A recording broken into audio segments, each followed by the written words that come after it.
It was a chilly winter morning in Chicago, and the bustling headquarters of Pinnacle Real Estate Group, a prominent real estate development firm, was alive with activity. Employees hurried through the sleek, modern lobby, their designer suits and polished shoes clicking against the terrazzo floor.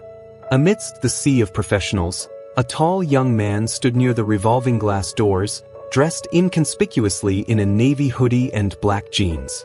This young man was Barron Trump, now 21 years old, and on a personal mission to evaluate the operations of a company his family had recently acquired. Known for avoiding the spotlight whenever possible, Barron had grown accustomed to blending into crowds, leaving his famous last name unspoken. His father had tasked him with the challenge of assessing the company from a ground-level perspective. Barron decided there was no better way to do this than by observing unnoticed.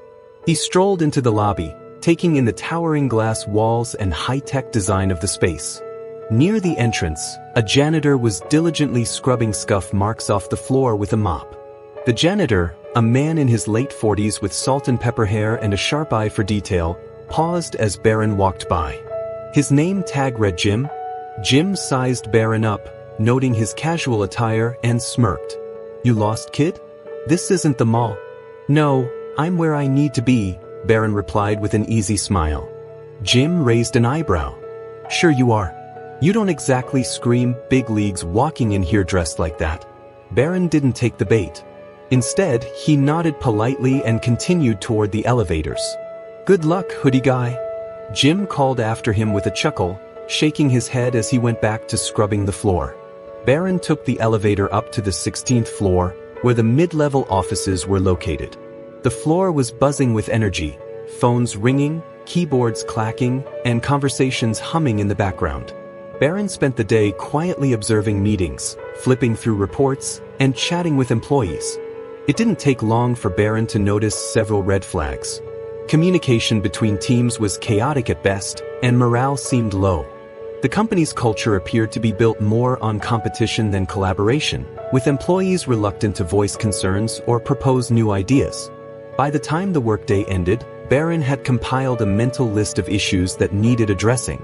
However, what lingered in his mind most was Jim's dismissive attitude in the lobby. It wasn't just Jim, though. Barron saw echoes of that same dismissiveness throughout the office. The next morning, Barron returned to the headquarters, once again dressed casually. As he entered the lobby, Jim was back at his station, this time cleaning the large windows near the entrance. Well, look who's back," Jim said with a grin, lowering his squeegee. "You get hired overnight, or are you just here to admire the view?" Barron chuckled lightly. "Something like that?" Jim crossed his arms and leaned against the window. "Listen, kid, don't take this the wrong way, but this place isn't for just anyone. You gotta have a sharp suit, a sharp mind, and sharp elbows to make it here. Let's just say you're a bit soft for this crowd." Barron smiled faintly. "I appreciate the advice." Jim shrugged. "Don't mention it. Just trying to save you the trouble." Over the course of the week, Barron continued his undercover evaluation. He immersed himself in meetings, shadowed employees, and even observed how senior managers interacted with their teams. He was struck by the stark divide between the upper and lower levels of the organization. The senior leadership seemed out of touch, while the rank-and-file employees were overburdened and underappreciated. On Friday afternoon, Barron returned to the lobby for a coffee break. As he stood in line at the cafe, he overheard Jim talking to another janitor. "You see that kid over there?" Jim said, nodding toward Barron. "He's been wandering around all week. Bet he's some intern trying to make an impression. Hate to say it, but he doesn't stand a chance." Barron smirked but said nothing. He decided to let Jim continue underestimating him.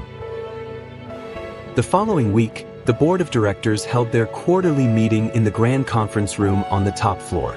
The room was filled with Pinnacle Real Estate Group's most influential executives, each exuding confidence and authority. As the meeting began, the chairman stood and cleared his throat. "Ladies and gentlemen, I'd like to introduce someone who has been conducting an undercover review of our operations over the past 2 weeks. Please welcome Barron Trump." The room fell silent as Barron walked in, now dressed in a sharp navy suit. Gasps rippled through the group as recognition dawned on their faces. Jim, who had been asked to deliver coffee and refreshments to the meeting, froze in the doorway, his jaw practically hitting the floor. He stared in disbelief as Barron took a seat at the head of the table. Barron began his presentation by outlining the strengths and weaknesses of the company. Using data he had gathered during his 2-week evaluation, he highlighted areas where the firm was excelling and areas that required immediate attention. The disconnect between leadership and staff is one of our biggest challenges, Barron said, clicking to the next slide on the projector. This isn't just about inefficiencies, it's about culture. If we don't address this, we risk losing not only our competitive edge but also our best talent. The executives murmured in agreement, visibly impressed by Barron's insights. But it was his next statement that stunned the room into silence. As the new majority owner of Pinnacle Real Estate Group, I intend to implement changes starting today, Barron announced. Jim, who had been standing quietly in the corner, nearly dropped the coffee pot he was holding. His mind raced as he tried to reconcile the casually dressed hoodie guides he had mocked with the poised and authoritative man now commanding the room. After the meeting, Barron made his way back to the lobby, where Jim was pretending to busy himself with his mop. "Hey, Jim," Barron said, stopping a few feet away. Jim looked up, his face turning crimson. "Mr. Trump, I mean Barron, I didn't realize who you were." Barron chuckled. "Relax, Jim. I'm not here to fire you." Jim swallowed hard. "I'm sorry if I said anything out of line. I didn't know." "It's fine," Barron interrupted, holding up a hand. "You were honest, and I respect that. In fact, you gave me a lot to think about." Jim blinked, surprised. "I did. You helped me see how people at this company perceive newcomers," Barron explained. "And that's exactly the kind of attitude I want to change. Everyone here should feel valued, regardless of where they're starting from." Jim nodded, still looking sheepish. "I appreciate that, sir. And for what it's worth, I think you're going to do great things here." Barron smiled. "Thanks, Jim.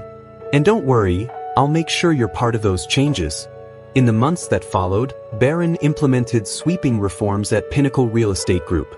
He introduced mentorship programs, streamlined workflows, and created channels for employees at all levels to voice their concerns and ideas. The company culture began to shift, becoming more inclusive and collaborative. Jim, who had initially been skeptical, found himself inspired by Barron's leadership. He noticed how employees were happier, how communication had improved, and how even the smallest roles, like his, were recognized and appreciated. One day, as Barron walked through the lobby, he saw Jim polishing the brass fixtures near the entrance. "Hey, Jim," Barron said, stopping to chat. "How's everything going?" Jim grinned. "Couldn't be better, thanks to you. Never thought I'd see the day when this place actually felt like a team." Barron laughed. "Glad to hear it. Keep up the great work." Jim watched as Barron walked away, shaking his head in disbelief. He had misjudged the young man, but he was grateful to have been proven wrong. In the years that followed, Barron's transformation of Pinnacle Real Estate Group became a case study in business schools around the world. His leadership style, rooted in humility, inclusivity, and a willingness to listen, earned him respect far beyond the walls of the company. And for Jim, the janitor who had once laughed at Barron Trump, it became a story he loved to tell, a lesson in never judging a book by its cover and always being open to surprises.